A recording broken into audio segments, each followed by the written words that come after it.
মাছ ধরতে গিয়ে ছুঁয়ে ফিরলেন জেলে। নিখোঁজের ৩৬ ঘন্টা পর মিলল তার জীবনসঙ্গীকে হারিয়ে বারবার মূর্ছা যাচ্ছেন স্ত্রী। এদিকে সাদাসিধে মানুষটিকে হারিয়ে শোকের ছায়া পুরো এলাকা জুড়ে। ৮ ফেব্রুয়ারি মাছ শিকার করতে যান গোপালগঞ্জের কোটালীপাড়া উপজেলার গছাপাড়া গ্রামের মতিলাল মণ্ডলের ছেলে বিপুল মণ্ডল। ৯ ফেব্রুয়ারি সকালে বাড়িতে না ফেরায় পরিবার তাকে খুঁজতে বের হয়। অনেক খোঁজাখুঁজি করেও বিপুলের দেখা মেলে না।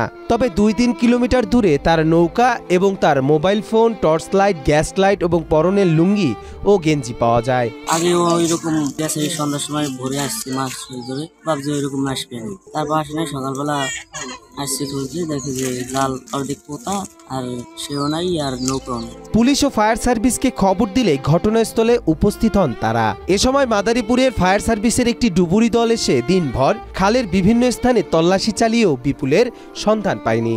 যেখান থেকে জালটা পাতা ছিল ওইখান থেকে মোটামুটি ৩ কিলো ৩.৫ কিলো নৌকা পাওয়া গেছে। ওর লোকটা কোথায় পড়ছে স্থানীয় লোক কেউ বলতে পারতেছে না। তারপরও স্থানীয় লোক যেখানে যেখানে দেখাইছে আমরা সেখানে যথেষ্ট চেষ্টা করছি উদ্ধারের জন্য।